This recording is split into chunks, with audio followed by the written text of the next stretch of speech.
Hi, I'm Brian Helmuth, a professor at Northeastern University and a 2005 Fellow of the Leopold Leadership Program.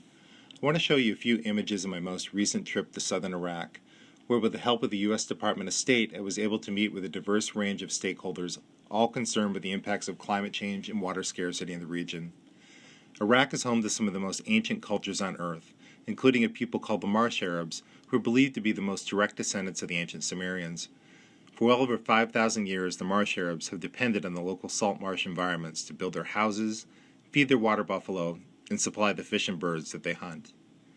All of that changed in 1993 when, in a horrific example of mass genocide, Saddam Hussein drained the marshes and set them on fire. 90% of the marshes were destroyed, and now much still looks like this. Now, following a restoration program spearheaded by Nature Iraq, the marshes are starting to come back and families are returning. UNESCO has also designated the portion of the marsh as a World Heritage Site.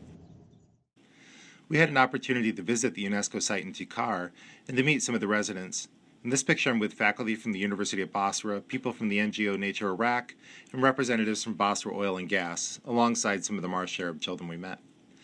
For several hours, we toured the marshes with local guides familiar with the hidden pathways in the reeds, which in many cases were over 4 meters high.